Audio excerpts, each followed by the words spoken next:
You know, when we think about empires, we picture these massive, permanent fixtures on the map. But the thing is, they aren't inevitable. They don't just spring into existence. Every single one of them grows from a seed, a pivotal moment, a single event that changes the world forever. And today, we're going to find the exact seed that would sprout into one of the largest, most powerful empires the world has ever seen. Just take a second and look at this list. From North Africa all the way across the Middle East and pushing deep into Europe, it's almost mind-boggling to think about, but every single one of these modern nations was once part of one colossal superpower, the Ottoman Empire. An empire that lasted for over 600 years and straddled 3 continents. So that brings us to the big question, right? How does something that massive even get started? What one single event could possibly set the stage for 600 years of imperial dominance? Well, that is exactly what we're here to figure out.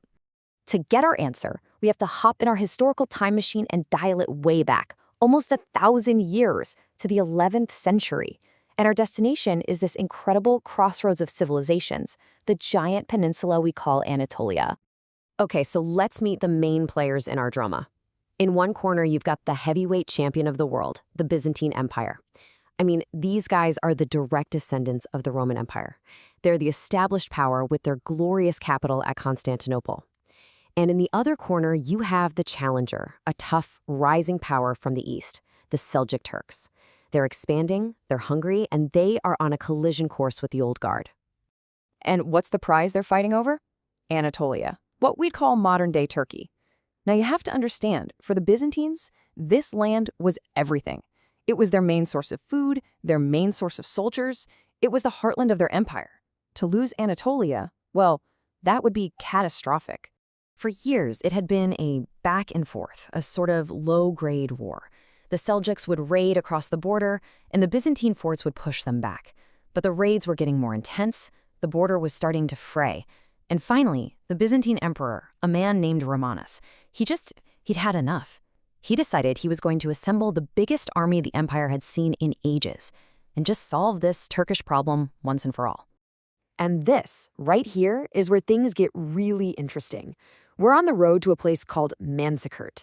And believe me, the choices made on this road are about to change everything, especially for one leader who is staring down some pretty terrible odds. Whoa. Just look at those numbers. This tells you all you need to know. The Byzantine Emperor Romanos has a massive force, maybe 100,000 strong. The Seljuk Sultan, Alp Arslan, he's got 30,000 men, maybe. On paper, this isn't even a fair fight. It's a total David versus Goliath situation. This should be an easy, overwhelming victory for the Byzantines. But wait, it actually gets worse for the Seljuks. As if being outnumbered 3-1 wasn't bad enough, their Sultan, Alp Arslan, already had his hands full. He was in the middle of a totally separate war on his southern border, down in Syria. I mean, rule number 1 in warfare is you never ever want to get caught fighting a war on 2 fronts. So if you're Alp Arslan, what do? You're cornered, you're outnumbered. Well, you try to talk your way out of it. And that's exactly what he did. He sent a message to the Byzantine emperor with a pretty reasonable deal. Basically, hey, we'll stop the raids if you call off your invasion. A simple, pragmatic offer from a leader in a very tight spot. But Emperor Romanus, he looked at his giant army, he looked at this offer from his cornered opponent, and he pretty much just laughed it off. From his perspective, why make a deal when you have the power to just crush your enemy? He flat out refused the truce and pushed his army deeper into Seljuk land. The battle was on. So here we are, August of 1071, near a small fortress town called Manzikert in what's now eastern Turkey. The 2 armies finally meet. This is it, the main event. And I am not exaggerating when I say that the fate of the next 1,000 years of history is riding on what happens on this one single day. Alp Arslan knew it was now or never. He made an incredibly bold move. He completely abandoned his war in Syria, force-marched his army north at a punishing pace, and pulled off a brilliant surprise attack, slamming into the bigger Byzantine force from behind. And the result? Absolute catastrophe for the Byzantines. In less than 24 hours, their huge, magnificent army was completely shattered. So how on earth did this happen? How did 30,000 soldiers just demolish an army 3 times bigger? Well, it was a perfect storm. First, that surprise attack from the rear caused total confusion. Second, the Seljuk army was full of master horse archers who could just pepper the slow, heavy Byzantine infantry from a safe distance.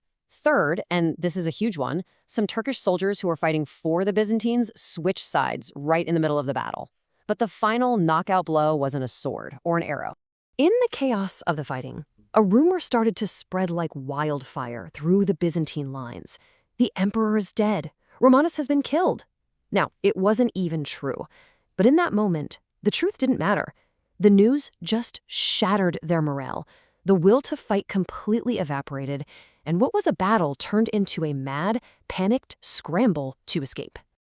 The fighting itself was over in a day, but the consequences, the consequences would echo for centuries. The defeat at Manzikert wasn't just a military loss. It was the moment the seed of a future empire was planted right in the heart of Anatolia. Think about it like this.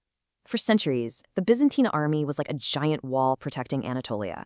And in one day at Manzikert, that wall was just demolished. A massive power vacuum opened up. The emperor himself was a prisoner, the border was undefended, the gates to the heartland were suddenly swinging wide open. And this is where it all comes full circle. With the Byzantines gone, waves of Turkic people poured into Anatolia, not just raiding anymore, but settling down, making it their home. And over the next couple of centuries, out of this new reality, a new Turkish power began to grow. A power that would one day become, you guessed it, the Ottoman Empire. The seed planted at Manzikert had finally found its soil. And don't think for a second this is just some dusty, forgotten history. The legacy of this one battle is so profound that it's still a cornerstone of national identity in modern Turkey. They celebrate it every single year.